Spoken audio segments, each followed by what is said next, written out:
New York एक ऐसा शहर जो कभी मेरी बकेट लिस्ट का हिस्सा नहीं था और सच कहूँ तो मैंने कभी सोचा भी नहीं था कि ये मुझे इतना फैसिनेट करेगा। लेकिन फिर भी बचपन से हॉलीवुड मूवीज़, ड्रामाज, न्यूज़ और सोशल मीडिया प्लेटफॉर्म पे इस शहर को देखते हुए मैंने हमेशा इसकी एनर्जी और वाइब को फील किया है। न्यूयॉर्क की बोल्ड हिस्ट्री, ऊंची बिल्डिंग्स और हर कॉर्नर पे जो हसल है, ये सब इस शहर को बाकी सिटी से बिल्कुल अलग बनाती है। यहाँ का कल्चर, लिविंग स्टाइल, सब कुछ इतना यूनिक और डायनामिक है जो आपको इसकी तरफ अट्रैक्ट करता है।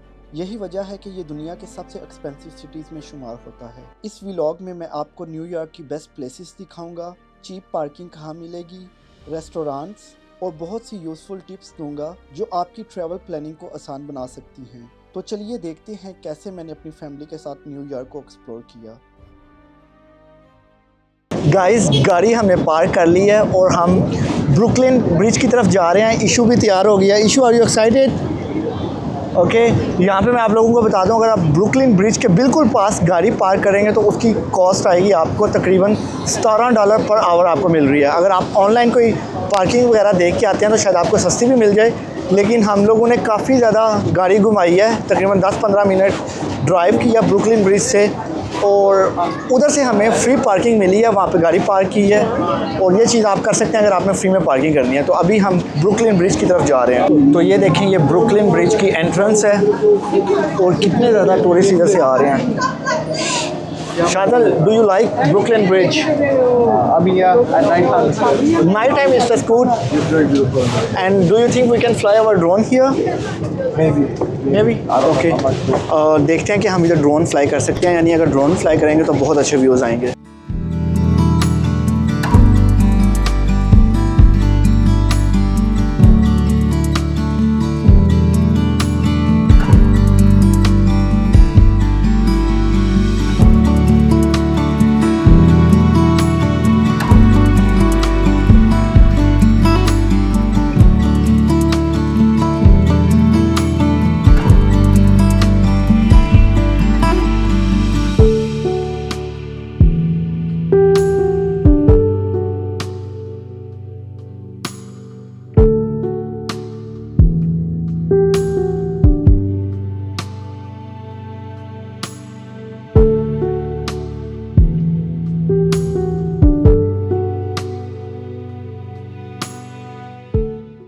शाजल आर्यन, मैं आप लोगों को एक बात बताऊं, अमेरिका आने के मेरे पैसे पूरे हो गए हैं और जो आप लोग मुझे न्यूयॉर्क लेके आए हो, बहुत बहुत शुक्रिया। अब आप मुझे वापस लेके जा सकते हो। मतलब मेरा टमी फुल हो गया है। I am a big fan of Shahrukh Khan, really. तो ये फील जो इधर ब्रुकलिन ब्रिज में चलते हुए आई है ना, इट्स टोटली डिफरेंट। मैंने कैमरा बंद कर दिया था, लेकिन आर्या ने मेरी तारीफ़ की है तो मैंने सोचा कि मुझे दोबारा कैमरा ऑन करके ना इससे वो बात करवानी चाहिए। क्या कह रही हो आप आर्यन? कैसे मंसूरी भाई? यार ड्रामे ना कर, जो बोल रहा था वो बोल। किसने मैंने किया? क्या कह रहे हो? यार ये क्या हरकत है यार, ये ज्यादती कर रहा भाई के साथ। मुझे क्या किया था? क्या बोल रहा था शाजल? ये कह रहा था कि कोई सारी यहाँ लड़कियाँ देख रही हैं सर। किसको? झूठ बोल रहा है। देख ये देखो यार, इससे पीछे बोला है कि सारी लड़कियाँ मुझे देख रही हैं मंसूरी भाई, और आगे शाजल ने क्या बोला इसको? मैंने कहा कि फिर ये अगर ये आपको देख रही है ना, फिर उसको कैसे पता है? मतलब ये लड़कियों को देख रहा है। हाँ। मतलब 15-16 साल का लोंडा क्या कर रहा है? पुंडी मार रहा है। पुंडी मार रहा है, पुंडी। कसम मैं ये नहीं कर रहा हूँ। या अल्लाह की कसम है। प्रॉमिस। आपने नहीं बोला? नहीं, मैं देख रहा था। तू नहीं देख रहा था, लेकिन तूने पहले बोला या नहीं बोला? प्रॉमिस किया तूने? I'm not gonna answer on that. यार आपके डैड बहुत ज़्यादा कॉल कर रहे हैं, तो उनकी तरफ चलते हैं और अगली डेस्टिनेशन की तरफ चलते हैं। अगला डेस्टिनेशन क्या है यार? लग रहा है हम इधर वर्ल्ड ट्रेड सेंटर में जा रहे हैं और सेंट्रल पार्क। चलें जी, अभी हम आगे जा रहे हैं, फिर आप लोगों से आगे जाके मुलाकात होती है। मुझे तो अपने कज़न्स के साथ घूमने का बहुत मज़ा आ रहा है।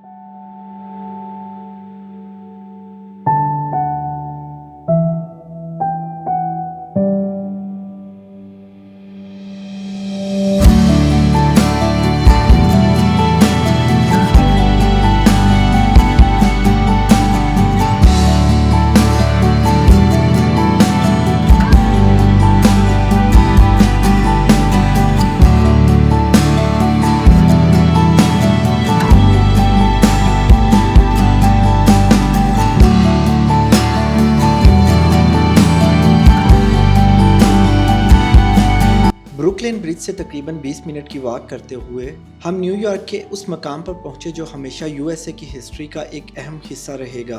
ये वही जगह है जहां कभी दुनिया की सबसे ऊंची ट्विंस बिल्डिंग मौजूद थी, लेकिन एक ऐसा दिन आया जहां पे कुछ लोगों ने अपने पर्सनल बेनिफिट्स के लिए इस बिल्डिंग्स को तबाह कर दिया।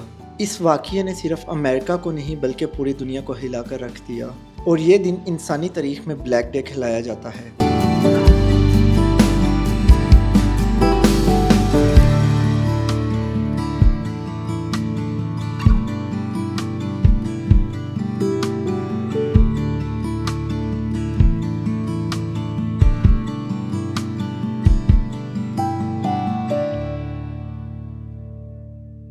Ask the question. The one which direction they came from? No, not that's what I look stupid. Yeah. So, where was the building? Was it specifically over here versus grave? So you have to move like you did and stop here. अभी एक औरत बहुत अच्छी थी और उससे आर्या ने 9/11 के इंसिडेंट के बारे में इंफॉर्मेशन लिया और मुझे भी काफ़ी ज़्यादा इंफॉर्मेशन मिली है, लेकिन एंड में उसने काम ख़राब कर दिया है। मुझसे पूछती है Are you his father? मैं इतना बुरा लगता हूँ। मैंने उससे कहा कि मैं इतना ओल्ड कहाँ से लगता हूँ कि मुझे आर्यन का बाप बना रही है। अच्छा अंकल, बात ऐसी है कि उसने बहुत अच्छा हमें गाइड किया है, तो आर्यन आप बताएगा उर्दू में कि क्या इधर हुआ था। वो पूछ रही थी मंसूरी भाई, आप उसकी आपकी बाप हो, आपको तो वो मंसूरी भाई को लगा था ये मेरे बाप था। अच्छा ये तो ठीक है, लेकिन वो कह रही है कि यहाँ पे एक बिल्डिंग होती थी और उधर एक बिल्डिंग होती थी जहाँ पे अभी फाउंटेन सा बना हुआ है, और ये जो दरख्त आप देख रहे हैं, आप देखेंगे स्क्वायर में दरख्त लगे हुए हैं सारे एक साइड में, ये उस बिल्डिंग का फुटप्रिंट था। इधर से वो बिल्डिंग स्टार्ट हुई थी। तो आर्या ने डायरेक्शन का भी पूछा कि किस डायरेक्शन से आके एरोप्लेन ने हिट किया है। उसको ये नहीं पता था, लेकिन उसने आर्यन की बहुत तारीफ़ की है कि आर्या ने बहुत स्मार्ट क्वेश्चंस किए हैं। और आपको ये लाइट पोस्ट ऑफ ये ट्विन टावर्स पे रिजेम्बलेंस ही कर है। हाँ, और ये ऑल्सो कह रहा है वो depth stuff up, they can't, they purposely made it really deep so you can't see it because वो कह रहे थे like never ending cycle or कुछ। वो कुछ भी कह रही थी कि इसके जो गिर रहा है, ड्रॉप गिर रहा है, लाइक वो आंसू की तरह है। हाँ जी। She said something like this। हाँ जी, और वो ये पानी रिसाइकल भी हो रहा है, तो औरत ने कह रहा था वो सर्कल ऑफ लाइफ है, ये है। आपको कैसे फील आ रही है, मतलब आपको कैसी फीलिंग आ रही है इधर आके? पहले भी आप आए हुए हैं? नहीं, मैं ग्राउंड ज़ीरो पर पहले नहीं आया। वैसे मैं मेरे को चौथी दफ़ा आया हूँ, लेकिन ग्राउंड ज़ीरो पर मैं पहली दफ़ा आया हूँ। इन सारे जो ट्रीज़ उसने आप लोग को बताए ना, उसने कि यहाँ पर जितने भी ये दरख्त लगे हुए हैं, ये उसकी यानी बाउंड्रीज थी, लेकिन इन सारे दरख्त में 400 सम ट्रीज़ हैं यहाँ। इनमें से जो सबसे सेपरेट एक ट्री है जिसकी एक शनाख्त है, वो आपका दरख्त ये पीछे है। अच्छा, ये जो पीछे दरख्त लगा हुआ है, ये 1960 का दरख्त लगा हुआ है। कौन सा, ये वाला या उससे पीछे वाला? ये वाला जो है, जो बड़े वाला है, इसको कहते हैं सर्वाइवल ट्री। अच्छा। ये इन सब दरख्तों में से जो दरख्त उस वक्त बचा था, हाँ जी, और वो ये दरख्त था, ये वाला। सही। ये दरख्त जो है ना, ये बचा था उसमें वो उसके जो इंसिडेंट हुआ था। तो अंकल, आपको पता है कि कितने लोग इस इंसिडेंट में डेथ हुई थी? I think close to 3000, 2900 something like ऐसे करके हुआ था। और इसमें 2900 में से जो फर्स्ट रिस्पॉन्डर्स थे, ऑलमोस्ट मैं इफ़ आई रिमेंबर 400 या 500 के करीब फर्स्ट रिस्पॉन्डर्स थे। अच्छा। वो मरे थे। वो फर्स्ट रिस्पॉन्डर्स क्या होते हैं कि आपको जब भी इंसिडेंट होता है तो फायर डिपार्टमेंट, एम्बुलेंस और इस तरह के जो लोग होते हैं ना, वो फर्स्ट रिस्पॉन्डर्स होते हैं। तो वो जब जहाँ पर आए थे और उन लोगों को बचाते हुए, तो इस तरीके से वो लोगों को भी डेथ हुई थी उनकी। इंसिडेंट तो बहुत बुरा था, ऐसा इंसिडेंट नहीं होना चाहिए, लेकिन मुझे जो अच्छी चीज़ लगी है कि इन्होंने जो नाम, जो लोग उसमें शहीद हुए आर्वुड से, उन लोगों के नाम इन्होंने जो लिखे हुए हैं सारे लोगों के। हाँ। ये एक बड़ी यूनिक सी चीज़ है। ऐसे ये देख लो, ये है सर्वाइवल ट्री जो है ना इसका। और इसका बताते हैं कि ये इसकी यूजुअली एज जो होती है ना 50-60 ईयर्स है, लेकिन अभी भी ये गर्मियों के टाइम में इसके ऊपर फूल लगते हैं। अगर आप खरीद जाओ तो शायद इसके ऊपर, सारी मैंने डिटेल पढ़ी नहीं है, लेकिन इसके ऊपर लिखी होगी।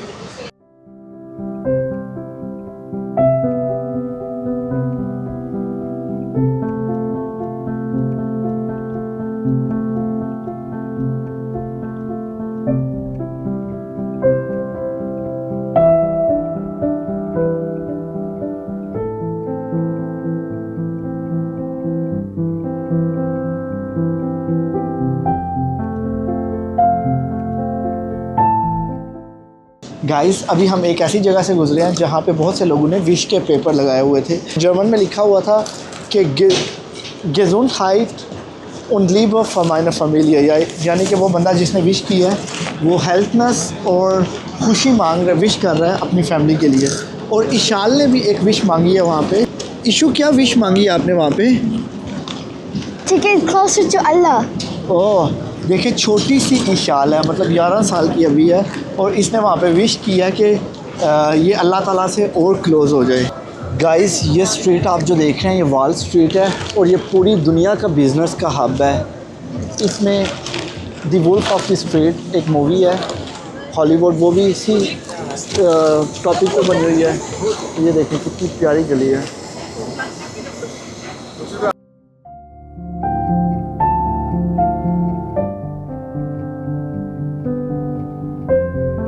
अगर आप लोग न्यूयॉर्क की गलियों में वॉक करें आपको बहुत सी इंटरेस्टिंग चीज़ें मिलेंगी। मुझे जो अभी एक इंटरेस्टिंग चीज़ लगी है जो कि मैंने कहीं नहीं देखी, वो यहाँ के बैरियर है रोड के एंड में, जिस तरह के बैरियर्स बने हुए हैं और उसमें ट्रैफिक सिग्नल भी बना हुआ है। तो आई थिंक जब गाड़ी ने निकलना होता है वो बैरियर नीचे जाते हैं और बहुत ही डिफरेंट टाइप के इस तरह के बैरियर हैं। तो आई डोंट नो आप लोगों ने ये चीज़ किसी और कंट्री में देखी है या किसी और सिटी में देखी हुई है, लेकिन ये चीज़ मैंने किसी और सिटी या कंट्री में नहीं देखी, मैंने सिर्फ न्यूयॉर्क में देखी है।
कैसी रही आज की रनिंग?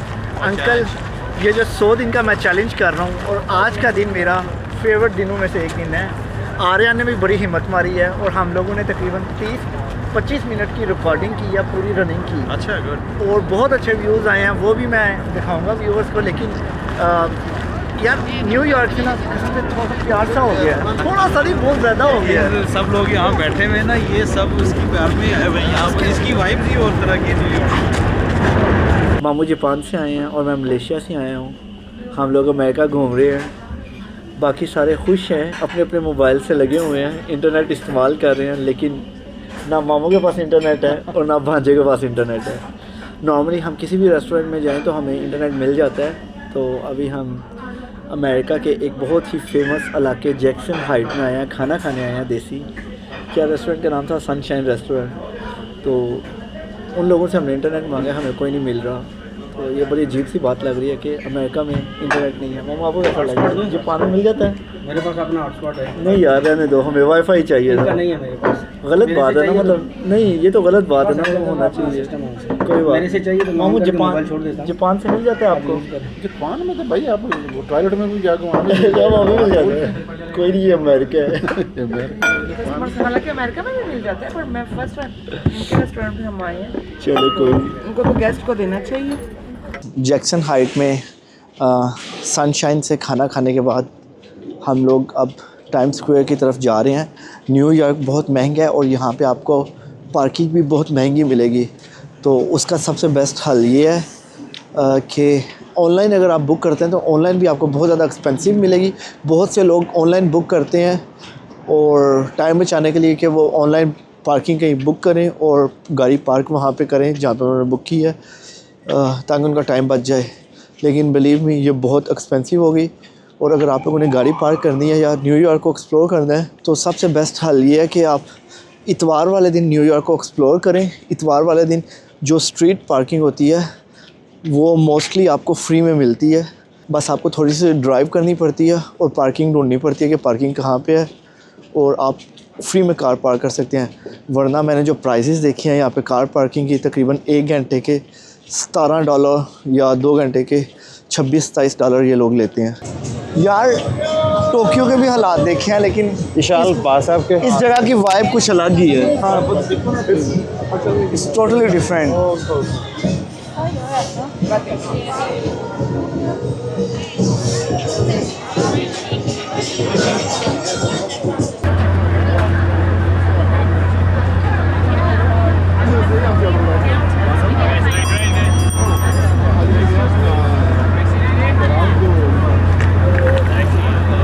ये मेन एरिया भी जहाँ पे हम आए हुए हैं। हाँ, ये बेसिकली मेन उसका सेंट्रल पॉइंट है। तो ये क्या होता है कि यहाँ पर ये सीढ़ियाँ बनी हुई हैं, इसके ऊपर लोग सारे बैठ जाते होते हैं यार यहाँ पे लेकिन तो आज समझ ये नहीं आ मेरे रही। ख्याल से ये यार न्यू दुनिया कहाँ से आई है यार। भाई इस जगह के ऊपर आप पूरे दिन में 24 आवर जब आप आएंगे रश ऐसे होगा।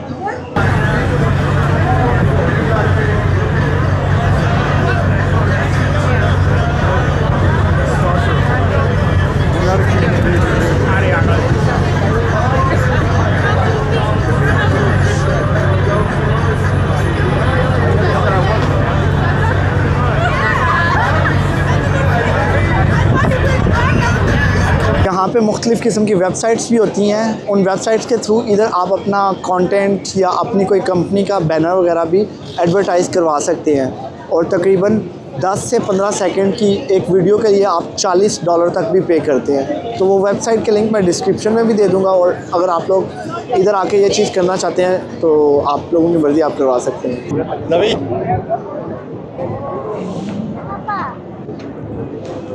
ये देखें मेरे पीछे अमेरिका के टाइम्स स्क्वायर में ये फ्रीडम ऑफ स्पीच है। हमारे अपनी कंट्री में फॉर एग्जांपल पाकिस्तान में या मैं जर्मनी में रहता हूँ, आपको इस तरह की फ्रीडम ऑफ स्पीच नहीं मिलती।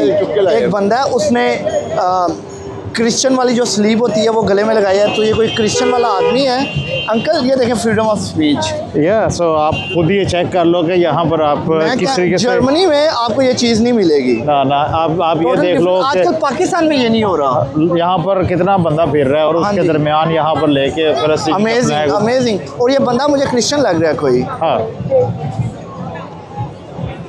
मैंने आपको बताया कि यूएसए में यही चीज़ है कि अगर कोई आपके साथ कोई गलत कर रहा है ना, तो आपके साथ बहुत से लोग खड़े हो जाएंगे, स्टैंड करेंगे कि इसके साथ ऐसे नहीं जाती करो।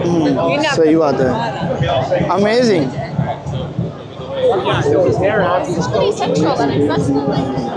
हमारे पीछे एक बॉल सा बना हुआ है। हाँ। ये क्या चीज़ है? काफ़ी फेमस है। हाँ जी, न्यू ईयर्स के ऊपर वो बॉल ड्रॉप होती है। मतलब जब वो 10 सेकंड की काउंटडाउन होती है ना, फिर ऊपर से नीचे बॉल ड्रॉप होता है। अच्छा, तो नीचे आके वो क्या पटाखे होते हैं ना, to celebrate the new year. तो कभी आपने ये देखा है? मैंने लाइव नहीं कभी देखा है, लेकिन न्यूज़ के ऊपर वो प्लान है देखने का। देखते हैं यार। हाँ देखते हैं, सही। लेकिन बहुत अच्छी जगह है। मैंने टोक्यो में भी सफ़र किया, लेकिन इस सिटी की वाइब टोटली डिफरेंट है। आपको कैसा लग रहा है? मज़े का है, बहुत मज़े का है। हाँ अच्छा। टाइम्स स्क्वायर में आप लोगों को बहुत से फूड स्टॉल भी मिलेंगे, और यहाँ पे जो स्टॉल का परमिट मिलता है साल का, वो बहुत एक्सपेंसिव है। अभी हमने गूगल किया है, अंकल मुझे बता रहे थे कि जो सबसे ज़्यादा एक्सपेंसिव परमिट यहाँ पे सेल हुआ है वो $4 लाख USD का यहाँ पे साल का परमिट सेल हुआ है। इट्स मीन कि वो लोग पैसे भी बनाते हैं, लेकिन देखा जाए कि 4 लाख एक साल की यहाँ पे इंजीनियर डॉक्टर की तनख्वाह भी नहीं होती जितना ये स्टॉल वाले कमा रहे हैं। So amazing. हम लोग न्यूयॉर्क सिटी को एक्सप्लोर करने के बाद अब होटल में पहुंच गए हैं। ये देखें सारे थके हारे अपने अपने बिस्तर पे मौजूद हैं। तो सुबह हम लोगों ने किधर जाना है इशू? Liberty island. बिल्कुल, वो एक चीज़ रह गया न्यूयॉर्क की, तो वो सुबह हमने कवर करना है। तो आज की रात हम सोने लगे हैं, काफ़ी थकावट हो गया। तो आप लोगों से सुबह मुलाकात होती है स्टैचू ऑफ लिबर्टी में।